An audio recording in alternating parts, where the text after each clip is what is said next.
I've made myself loud and clear that certain things that are happening are unacceptable, because I was here during Amin's time. You know, I'll recount the dictum of this preacher in Germany during the Second World War. I forget his name. Anyway, God save his soul if at all he has any. He said, when they came for the socialists, I kept silent because I was not a socialist. Then they came for the gays. I kept quiet because I was not gay. Then they came for the trade unionists. I kept silent because I was not a trade unionist. Then they came for the Jews. I kept silent because I was not a Jew. When they came for me, there was nobody left to speak on my behalf. Ladies and gentlemen, don't commit the sin of silence.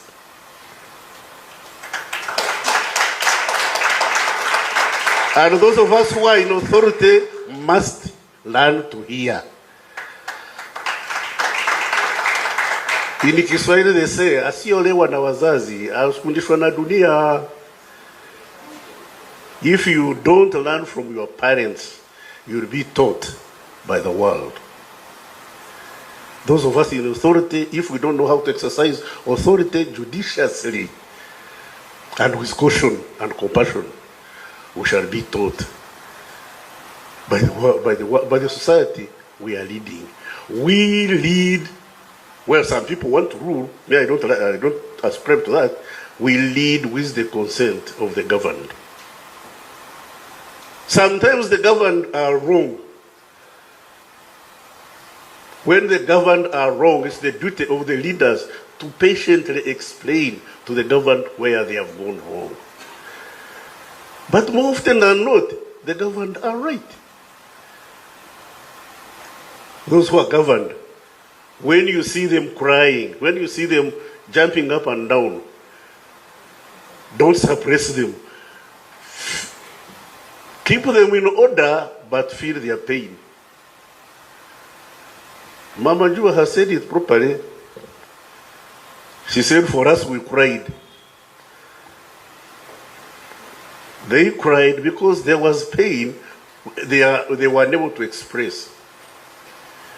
Until the headmistress felt compassion for why these girls were crying and said, what is going on? And I'm sure the situation was improved.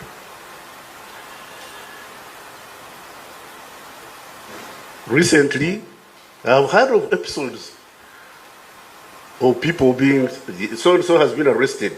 Arrested, yeah, very good. 6 months, this person has not been brought to court. Oh. So-and-so has disappeared. Like now, yesterday, today, somebody called me from Mbarara and said a gentleman called Wangomani, Amos Wangomani. A very big cadre, well, these middle cadres who fights from 70 to 39. He's been arrested. Amos Wangomani from Mbarara, just a simple businessman. He was arrested, he's disappeared for 3 weeks. His family went to court. First time he was not produced. Second time he was not produced. Yesterday they went to court. You know what the authorities told us, including Muzei Chiriwachi Wanuka, vicarious liability. They said, we don't know where the man is. Oh. Wait a minute. When people of my size, height, and weight disappear without trace, that's a problem. How can a man big as I am disappear without trace? Because this fellow called me in the morning and said, if he's been killed, at least give us the body to borrow. Listen, families are now beginning to call on us to give them bodies to borrow. We who fought Idi Amin for the very reason. Excuse me. Bwana Chwanuka, you are crossing the Rubicon. Yes, and those of us who took up arms to fight against this, don't think there are others like us in our age with the enthusiasm to fight us. Have it upon your heart that if this goes on, we are going to be fought, and I'm too old, too old to change, and too tired to care. You still have 50 years to go. 50 or so? Me, at the best, God willing, maybe 10 or 15. Maybe 10 or 15. I beg you, when you create all this trouble, and you end up messing me up, please, I'm going to dig a grave. Just roll me in and cover. But that should not happen to us.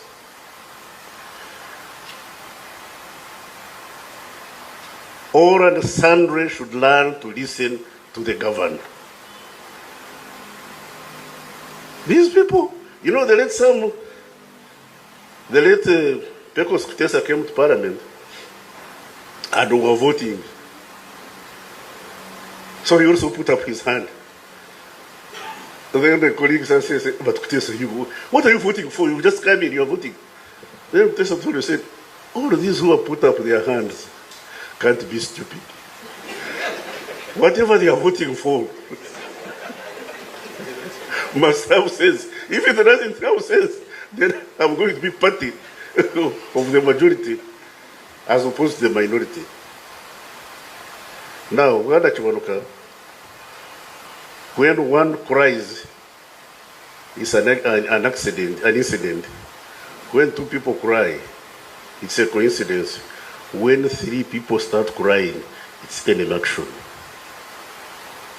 There must be a reason for us to put our ears onto the ground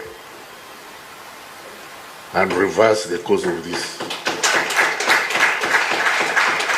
I can see the Lord Mayor clapping.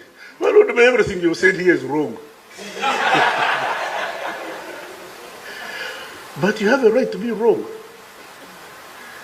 Yes, you may be wrong, but you have a right to be wrong. And it's our duty as the ones in charge to show you are wrong and put you on the right path. And if you don't get on the right path and you clash with the law,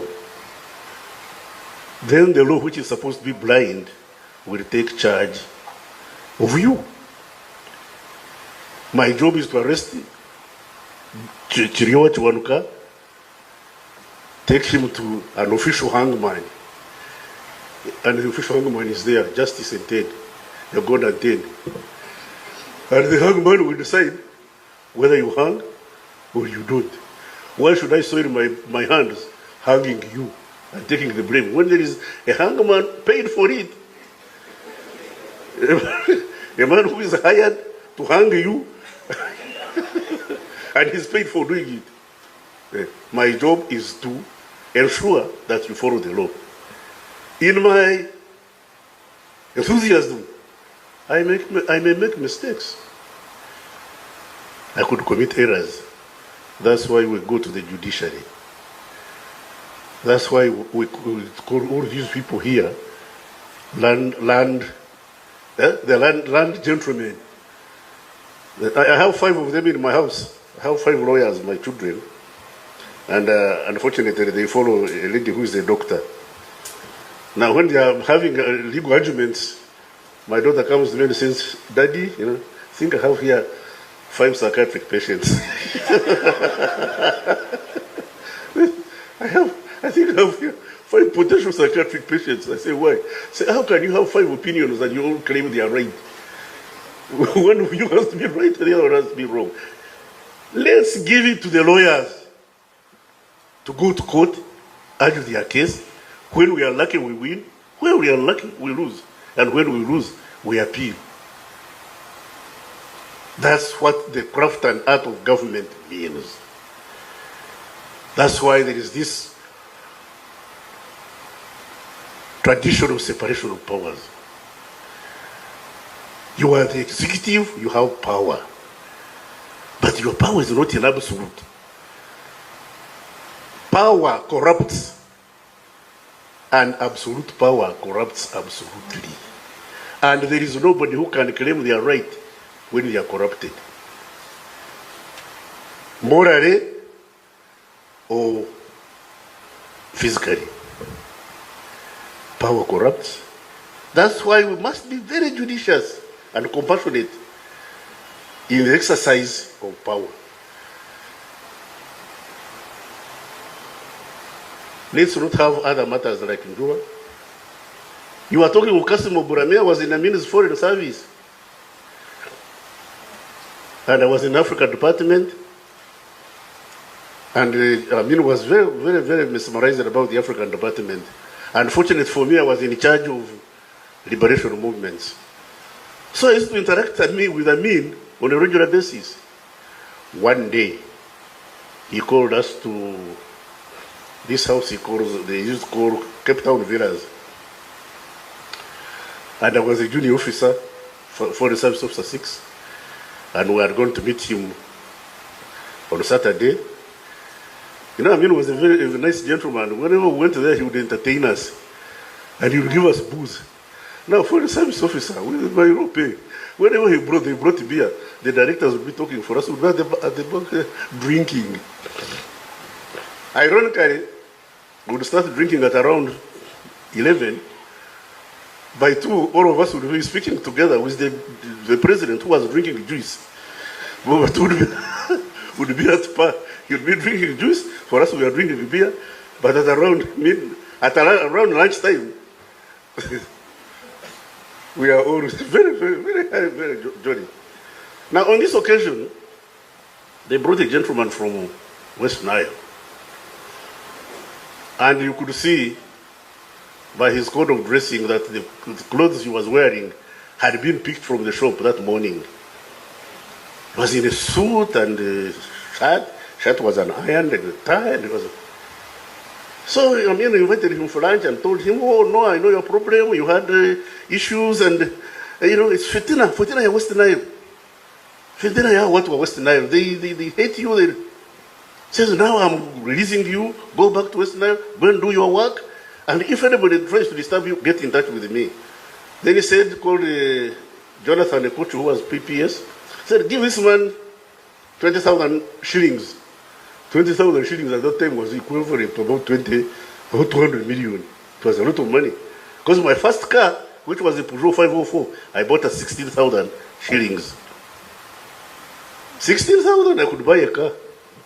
Now it can't buy beer." So he gave this man 20,000 shillings.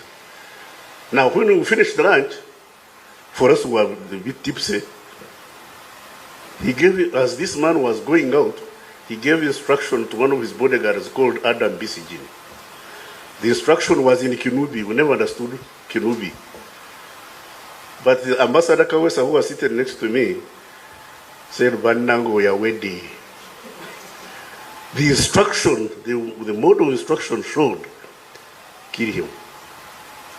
Then the Ambassador Kawesa said, "Banange oya wedi." Are you sure we didn't get sober? We all sobered up. And true to what Kawesa has predicted, this man's body was discovered on Monday morning in the hedges of Cape Town Villas. This is a man Amin had released. Before us, his body was discovered. And that was one of the reasons why we took up arms to fight. You and us ought to fight very hard to ensure that we don't slip back to what it was. Otherwise, that's why I told you that what we know, what you know, we know. What we know, you don't. We could see. Ladies and gentlemen, cars don't overturn just like that. They veer off track. They are running straight, veer off track, and then overturn. Immediately you see your truck veering off track. Bring back the steering. Don't fight us. Help us to get back on track. Because, yes, Because when we fight in a civil war, there are no winners, there are no losers. We all get bruised. The winners have bruises, the losers have bruises. But when you bruise your brethren, it's your duty to take them to hospital. Whether we hurt you or don't, it's our job to repair you. And whether you hurt us or don't, it's your job to rehabilitate us. So, why do we have to get to that stage when we can stop it before it happens? Disagreement is not the problem. Making mistakes is not the problem. The problem is when you can't repair the damage you've done, or to prevent the damage you're about to do. In my military training, they told me, my instructors told me, the greatest generals are those who win wars without shooting a bullet. Those who win wars without shooting a bullet. Talk of bullets. You see wars in the world. Have you ever heard of the phenomenon of the military-industrial complex? The phenomenon of military-industrial complex. Weapons are commodities, and they are made in factories, and those commodities have to be consumed. When they are not consumed, the factory is closed down and people get unemployed. So how do you consume weapons? How do you consume weapons? You create wars. They create wars, we buy their weapons, we kill each other, their industries go on, here we go back begging. Do we manufacture BM in Uganda?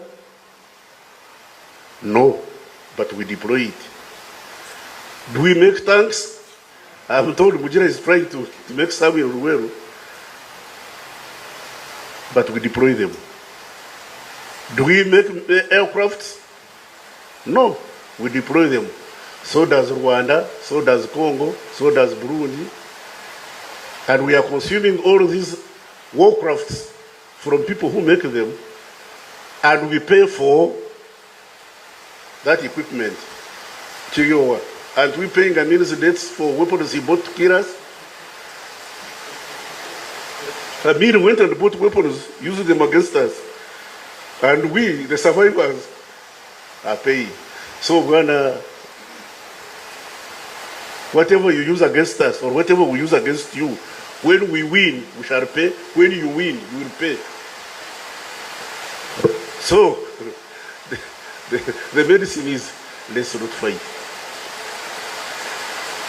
Yeah, let's not fight. Let's tell us how to get back on track. Yeah. Tell us how to get back on track. Chigo and I, we should also listen to them. That's the best way we shall get back on track.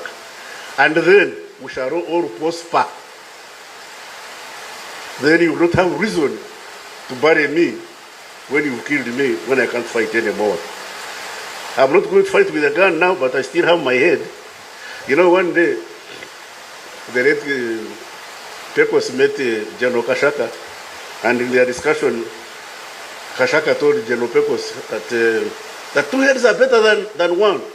Then Pecos said, yeah, 2 heads are better than one, except when the second one is yours. So let's put our 2 heads. Let's put our 2 heads. Tell us where we're going wrong. Let's also feel. In Kiswahili say kuhisi. Kuhisi. Let's feel your pain. Let's get to understand each other. Let's not get excited. Like Noop says, for us we are not going to be part of this thing of yours, iPod. But if you are not part of iPod, how shall we know when you are hungry? But I'm suffering from hunger. The man in the kitchen does not know you are hungry. How does he feed you? What you do is come to iPod, grab this Neledo and say, don't serve this one, you also give me. When you've given me soup without bread, I say, I also want bread. How come you are giving Rukwago meat and chicken, say, treat us fairly. But if you're outside, nobody will listen to you. And this goes for all episodes in political struggle, including the struggle of Besigye. That Besigye should be tried in a court, condemned or absorbed, is a right. It's a right. So why not you? The department falls under you. DPP is under Chiwanuka. Honestly, keeping a man in jail for 8 months, and you say he's guilty, you've not told us what it is. Tell us. Yes, I know he could be guilty as hell. But for as long as we don't know what he has done or not done, for us as laymen, in the court of public opinion, he's innocent. In the court of public opinion, he's innocent until you present him before us and he tells us what he has done. And all the others. No citizen should be incarcerated without fair trial. I've told you this. You may hate me, you may like it. That's up to you. As far as I'm concerned, nothing lost, nothing gained. Bye-bye.